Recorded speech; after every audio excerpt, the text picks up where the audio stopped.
नमस्कार, मैं योगेश राणा। कल यानी शनिवार को ही बीजेपी की उत्तराखंड कोर कमेटी की बैठक के बाद 3 सवाल उठ गए। पहला, क्या बीजेपी में अंदरूनी तौर पर कुछ बड़े नेताओं में मचा घमासान? जेपी नड्डा इस घमासान का हल निकाल कर चले गए? और क्या वो यह कह गए हैं कि चुनाव में तो मुख्यमंत्री धामी के नेतृत्व में ही जाया जाएगा, सभी को एकजुट तो होना ही होगा? और दूसरा सवाल यह है, आखिर क्या यह तय हो गया है कि दुष्यंत गौतम को प्रदेश प्रभारी के पद से बीजेपी हटाएगी? जब नए जो राष्ट्रीय अध्यक्ष बने हैं नितिन नबीन, उनकी नई टीम की घोषणा होगी तो उसमें किसी नए व्यक्ति को प्रदेश प्रभारी पद की जिम्मेदारी दे दी जाएगी?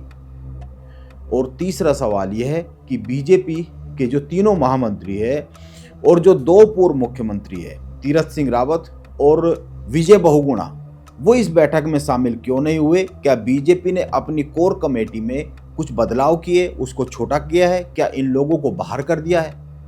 आइए एक एक कर बात करते हैं। पहली बात, पिछले कुछ समय में उत्तराखंड में बीजेपी में बड़ी उथल पुथल मची रही। खासकर बीजेपी के कुछ बड़े नेताओं में सीधे सीधे 2 हिस्से, 2 गुट बीजेपी में बनते हुए दिखे। खासकर जो गदरपुर के विधायक अरविंद पांडे प्रकरण रहा है उस दौरान। कल यानी शनिवार को जो बैठक हुई, इस बैठक में संकेत साफ साफ आ गया कि बीजेपी अपने प्रदेश प्रभारी को तो बदलने जा रही है। पहली बात, दुष्यंत गौतम इस बैठक में शामिल नहीं हुए। और दूसरी बात यह है, मीटिंग जहां पर हुई, जो मीटिंग स्थल रहा है, वहां पर जो पोस्टर बैनर लगाए गए, उनमें कहीं पर भी दुष्यंत गौतम की तस्वीरें शामिल नहीं थी, जो प्रमुख जगह पर लगाए गए थे। नितिन नबीन की जो नई टीम का गठन होगा, उस वक्त उत्तराखंड का प्रभार किसी नए व्यक्ति को सौंप दिया जाएगा, ऐसा संकेत इस बैठक के बाद साफ साफ आया है, ऐसा माना जा रहा है। वैसे भी इससे पहले 2 बार इस दिशा में बीजेपी की तरफ से संकेत आए हैं, जिनको महसूस किया गया है, जिन पर बात हुई, जिन पर चर्चा हुई है। पहला उस वक्त आया था जब बीजेपी के राष्ट्रीय अध्यक्ष नितिन नबीन चुने गए और उनको बधाई देने के पोस्टर उत्तराखंड में लगे, उत्तराखंड की राजधानी में लगे, देहरादून में, और उत्तराखंड बीजेपी की तरफ से लगे। उन पोस्टर में दुष्यंत गौतम की तस्वीरें नहीं थी। उससे भी पहले जब अभिनेत्री उर्मिला सनावर के लाइव और ऑडियो उत्तराखंड की राजनीति में तूफान मचाए हुए थे, उन्हीं दिनों में दुष्यंत गौतम का जन्मदिन पड़ा था। आप लोगों को याद होगा, उस वक्त भी बड़ी चर्चा हुई थी, क्योंकि बीजेपी के कुछ बड़े चेहरों ने सोशल मीडिया पर ऑनलाइन दुष्यंत गौतम को जन्मदिन की बधाई नहीं दी थी। उसी समय इस तरह की बातें माने जाने लगी थी। उसी समय पर इस तरह की बातों को हवा मिल गई थी कि बीजेपी आने वाले समय में कुछ बड़े फैसले ले सकती है। बीजेपी हर उस चेहरे को चुनाव से दूर करना चाहेगी उत्तराखंड में तीसरी बार सत्ता में आने के लिए, जिन चेहरों पर कुछ सवाल उठ गए हैं। और अब शनिवार की यह जो बैठक हुई, इसमें यह साफ संकेत आ गया कि बीजेपी के प्रदेश प्रभारी बदले जा सकते हैं। जब बीजेपी के प्रदेश अध्यक्ष महेंद्र भट्ट से इस बारे में सवाल किया गया, उनसे पूछा गया कि दुष्यंत गौतम इस बैठक में नहीं रहे, क्यों नहीं रहे, तो उन्होंने बहुत छोटा जवाब दिया, लेकिन उनका जवाब भी इसी दिशा में संकेत कर गया। उन्होंने कहा कि अभी केंद्रीय संगठन की नई टीम बननी है, नई टीम बनने के बाद निर्णय होगा। अब रही बात बीजेपी में मचे घमासान और शनिवार को जो बैठक हुई, उस बैठक का आपस में क्या कोई संबंध है? क्या नेताओं में कोई तालमेल बनाकर जेपी नड्डा चले गए, या फिर अभी भी कुछ बिंदु ऐसे रह गए हैं जिन पर काम आगे होगा? महेंद्र भट्ट ने इस बैठक के बाद पत्रकारों के सवालों के जवाब में 3 ऐसी बातें कही जिन पर चर्चा की जानी चाहिए और जिन पर चर्चा हो भी रही है। पहली बात, महेंद्र भट्ट ने कहा कि जेपी नड्डा जो पूर्व राष्ट्रीय अध्यक्ष बीजेपी के हैं, वो इस बैठक में केंद्रीय पर्यवेक्षक के तौर पर शामिल हुए। महेंद्र भट्ट का ऐसा कहने पर सवाल यह उठ गया कि यदि वो केंद्रीय नेतृत्व की तरफ से ऑब्जर्वर के तौर पर आए, तो वो क्या किसी तरह की रायशुमारी करने आए? क्योंकि यह जो मीटिंग थी, यह उत्तराखंड कोर कमेटी की मीटिंग थी। जो प्रदेश प्रभारी होते हैं, इसमें उनको बुलाया जाता है, वो नहीं आए, लेकिन जेपी नड्डा आए। इस बैठक में 14 लोग शामिल हुए। जेपी नड्डा क्या कहकर गए देहरादून में, इस पर आने से पहले ये समझना चाहिए कि इस बैठक में लोग कौन कौन शामिल हुए और कौन लोग शामिल नहीं हुए। क्यों यह चर्चा हो रही है कि क्या कोर कमेटी को छोटा किया गया है, कुछ लोगों को बाहर कर दिया गया है, और जिन लोगों को बाहर कर दिया गया है वो लोग कौन है? वो कितने महत्वपूर्ण है और उनका बीजेपी की जो अंदरूनी राजनीति है जो पिछले कुछ समय से चल रही थी उस दौरान क्या रोल रहा, क्या उनके कोई बयान आए थे इस तरह के और वो किधर खड़े हुए दिखे थे, ये कुछ चीजें समझनी चाहिए। इस बैठक में 14 लोग शामिल हुए।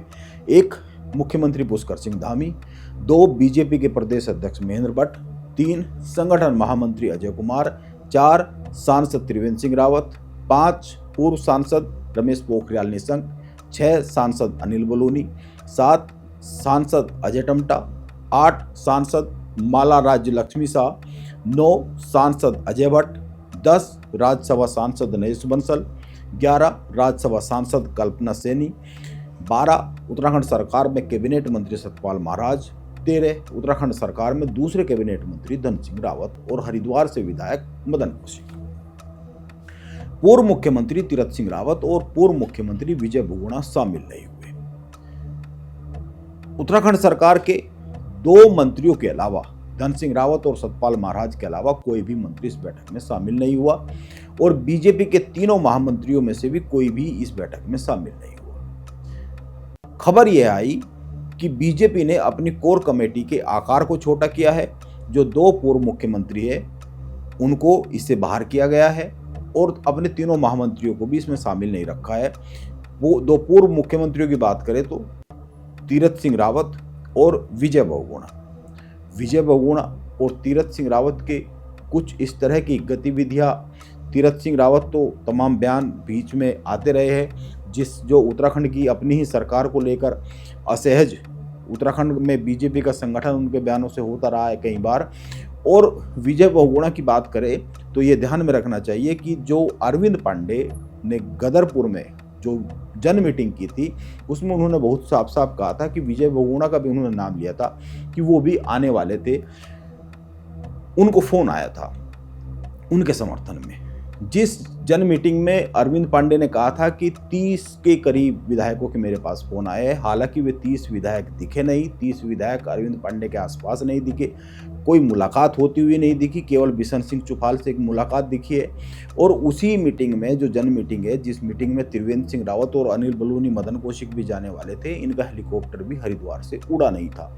इन सब घटनाओं के बाद यह जो कोर कमेटी की मीटिंग हुई है ये बहुत ही महत्वपूर्ण मानी जा रही है। इसी मीटिंग से 2027 की तरफ एक लाइन खींच रही है बीजेपी की और इसी मीटिंग से यह साफ होता हुआ दिख रहा है कि बीजेपी किस तरह 2027 की तरफ जाएगी। अब बीजेपी की कोर कमेटी में जो 14 लोग हैं यह अपने आप में बहुत कुछ दर्शाता है कि जो बहुत महत्वपूर्ण लोग हैं वही लोग बचे हैं। और रही बात बीजेपी के बड़े नेताओं में चल रहे टकराव की, तो जेपी नड्डा इस बैठक से पहले देहरादून में एक कार्यक्रम में शामिल हुए और उन्होंने बहुत साफ साफ कहा कि धामी सरकार उत्तराखंड में सही दिशा में काम कर रही है और बीजेपी का जो केंद्रीय नेतृत्व है उसकी कसौटी पर धामी खरे उतर रहे हैं। ये एक संकेत है। जेपी नड्डा यह संकेत देकर गए बीजेपी के सभी बड़े नेताओं को एकजुट होकर ही 2027 के चुनावी मैदान में उतरना पड़ेगा। इसके साथ साथ ही जो विधायक है उनका रिपोर्ट कार्ड ग्राउंड पर जाकर चेक किया जाएगा और जो उस पर खरा नहीं उतरेगा टिकट उसका कट जाएगा। यह बात बीच में बड़ी चर्चा में बार बार रहती है कि बीजेपी इस बार अपने विधायकों के बड़ी संख्या में टिकट काट सकती है। जेपी नड्डा एक ऑब्जर्वर के तौर पर आए और वो सभी की राय लेकर दिल्ली चले गए। इसीलिए कुछ दिन और इंतजार किया जाना चाहिए कि बीजेपी चुनाव से पहले संगठन में किस तरह के बदलाव लाने वाली है और क्या सरकार में भी कुछ बदलाव होंगे, मंत्रिमंडल विस्तार होगा या नहीं होगा। मंत्रिमंडल विस्तार को लेकर महेंद्र भट्ट भी बहुत साफ जवाब नहीं दे पाए। उन्होंने कहा कि हमने ये बात रख दी है केंद्रीय ऑब्जर्वर के सामने, जेपी नड्डा के सामने। हाँ, उन्होंने यह जरूर कहा बहुत साफ साफ कि मंत्रिमंडल विस्तार पर वो बहुत साफ नहीं बोले, लेकिन उन्होंने यह बहुत साफ कहा कि जो दर्जाधारियों की सूची आने वाली है वो 2-3 दिन में आ जाएगी। महेंद्र भट्ट से पूछा गया कि क्या मंत्रिमंडल का विस्तार होगा, क्या मौजूदा टीम के चेहरे पर ही चुनाव में जाया जाएगा, तो महेंद्र भट्ट ने इस सवाल के जवाब में जो कहा उसको सुनना चाहिए। आप पहले बीजेपी के प्रदेश अध्यक्ष महेंद्र भट्ट की बात सुनिए, उनका बयान सुनिए, जो पत्रकारों के 2-3 सवालों के जवाब में उन्होंने कहा है, उसके बाद कुछ 1-2 और बात करते हैं। माननीय मुख्यमंत्री जी ने पूरी बैठक में वर्तमान राजनीतिक परिदृश्य पर चर्चा की है, उसके समाधान चर्चा की है। और मैं कह सकता हूं भारतीय जनता पार्टी एक सशक्त दल के रूप में इस बार उत्तराखंड के अंदर तीसरी बार सरकार बनने जाएगी, इसका संकल्प के साथ हमारी आज की बैठक समाप्त हुई है। मुझे इतनी बात कहनी थी, कोई विषय हो तो मंत्रिमंडल को लेकर तो चर्चा हुई सर? और निश्चित रूप से आज कोर कमेटी की बैठक में हमने अपना ये विषय माननीय, क्योंकि पर्यवेक्षक के नाते आए थे, उनके आगे हमने विषय को रखा है। सर, आप कई बार बयान दे चुके हैं कि आप 2027 के चुनाव में ऐसी मंत्रिमंडल जो है तीसरी में जाएंगे या बीच में? मैंने कहा ना, मंत्रिमंडल विस्तार का हमने आग्रह किया है। और क्योंकि भारतीय जनता पार्टी सामूहिकता से चुनाव लड़ती है और सामूहिक नेतृत्व के साथ हम चुनाव लड़ेंगे और भारतीय जनता पार्टी अच्छे मतों के साथ चुनाव जीतेगी। इंटरनल सर्वे सर हुए थे अभी कुछ, तो उन पर भी चर्चा हुई सर? हमने स्टेट के सर्वे कराए हैं, उस पर कोई विशेष चर्चा हो नहीं पाई, लेकिन अगली बैठक में जब लोग बैठेंगे तो उस पर सारे विषय पर चर्चा करेंगे।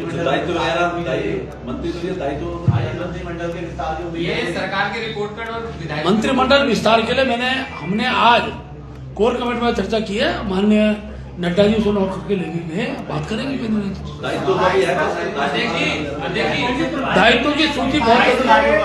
दायित्वधारी सूची बहुत जल्दी, मुझे लगता है 2-3 दिन के अंदर निकलेगी, अलग अलग चरणों में निकलेगी। लेकिन प्रदेश प्रभारी और सह प्रभारी नहीं, देखिए अभी नई टीम केंद्र की बननी है और नई टीम के बाद केंद्रीय नेतृत्व निर्णय करेंगे। हमारे दुष्यंत गौतम जी, क्योंकि आज एक कार्यक्रम में उनको जाना था, उस कार्यक्रम को ऐसे नहीं आए, और रेखा जी हमारे पश्चिम बंगाल चुनाव में है, तो इसलिए उन्होंने विशेष अनुमति नड्डा जी से ले रखी थी। आपकी सरकार के रिपोर्ट कार्ड, विधायकों के रिपोर्ट कार्ड पर बात हुई है या मैंने बोल दिया, सब प्रकार की चर्चा हुई है। अगली बैठक में सब प्रकार की इसका विधायकों के परफॉर्मेंस रिपोर्ट कार्ड की देखिए, चुनाव होगा। अगली बैठक, अभी जो हमारे प्रथम सर्वे रिपोर्ट हुई थी, उस संदर्भ में हम अगली कोर कमेटी बैठक में सब प्रकार की चर्चा करेंगे। वो कब तक होगी? अगला चुनाव होगा, उसका बता देंगे उसका रूट चार्ट जो होगा वो विकास होगा या फिर डेमोक्रेटिक चेंज या फिर लैंड जिहाद और समान नागरिक समता, इस तरह की मुद्दे जो प्रोसेस है। देखिए, हमारा जितना भी हम जब भी चुनाव में गए हैं, विकास के मुद्दों को लेकर गए हैं, अपने कार्यों के आधार पर गए हैं, वही आधार हमारी अगली बार के चुनाव के इशू होंगे। केंद्र और राज्य सरकार की उपलब्धियों के आधार पर ही हम चुनाव लड़ते हैं। चलिए, बहुत धन्यवाद आपका। चलो, हो गया। सर, जो नाराजगी थी, क्या उस पर भी चर्चा हुई तमाम नेताओं की? दो यार, अभी कोई नाराजगी किसी रूप में नहीं है। कार्यकर्ताओं से बातचीत की जाती है, उसका समाधान निकलता है। धन्यवाद। महेंद्र भट्ट ने कहा कि बीजेपी सामूहिक नेतृत्व में ही चुनाव में जाएगी। यह महेंद्र भट्ट की बड़ी लाइन है, जिस पर खड़े होकर वह बात कह गए। आने वाले समय में इस लाइन के क्या मायने हैं, यह साफ होंगे, ऐसा माना जाना चाहिए। जो यह बात उन्होंने कही है कि सामूहिक नेतृत्व में ही चुनाव में जाएगी। वैसे महेंद्र भट्ट ने मंत्रिमंडल विस्तार के सवाल पर बहुत कुछ साफ नहीं कहा। जैसा कि मैंने कहा, उन्होंने यह जरूर कहा कि अभी 2 से 3 दिन में ही दर्जाधारियों की सूची जारी हो जाएगी। यानी बात साफ है, बीजेपी चुनावी मोड में तो आ गई है, लेकिन अभी कुछ सवालों के जवाब बाकी है। मंत्रिमंडल विस्तार होगा या नहीं होगा, बीजेपी के बड़े नेताओं में आपसी तालमेल बन गया है या नहीं बन गया है, यह सवाल इसलिए भी उठ रहे हैं क्योंकि जब प्रेस कॉन्फ्रेंस चल रही थी तो ऐसा लगा, ऐसा कुछ घटा, ऐसी वहां पर तस्वीर बनी जो तस्वीर कुछ सवालों को पैदा करती है। महेंद्र भट्ट कुछ सवालों के जवाब देना चाह रहे थे। हालांकि महेंद्र भट्ट ने मनवीर चौहान के हाथ से दोबारा माइक लेकर कुछ सवालों के जवाब दिए, लेकिन इसके बाद भी प्रेस कॉन्फ्रेंस में यह जो असहजता उपजी, इससे कुछ सवाल तो खड़े होते हैं। ये कुछ सवाल खड़े कर चली गई। वैसे यह बात सही है कि पिछले कुछ दिनों में मुख्यमंत्री पुष्कर सिंह धामी ने अपने विरोधियों के किसी भी एजेंडे को कामयाब तो नहीं होने दिया, चाहे वो पार्टी के भीतर से तय किया जा रहा हो या फिर उत्तराखंड में विपक्षी दलों के द्वारा तय किया जा रहा हो। अब जेपी नड्डा यह साफ संकेत देकर चले गए हैं कि धामी से केंद्रीय नेतृत्व खुश है। तो देखते हैं आने वाले समय में इस बात के क्या मायने निकल कर आते हैं। देखते हैं बीजेपी आने वाले समय में कितनी एकजुटता के साथ चुनावी रण की तरफ उतरने जा रही है। वैसे तो एक और बड़ी बात हो गई है, मुख्यमंत्री पुष्कर सिंह धामी ने रुद्रपुर में एक बड़ा बयान दे दिया है मंच से। उन्होंने कहा है कि कुछ लोग चाहते हैं कि वो रुद्रपुर से चुनाव लड़े। इसके मायने क्या है, इस पर अगले वीडियो में बात करते हैं। नमस्कार, मैं योगेश राणा।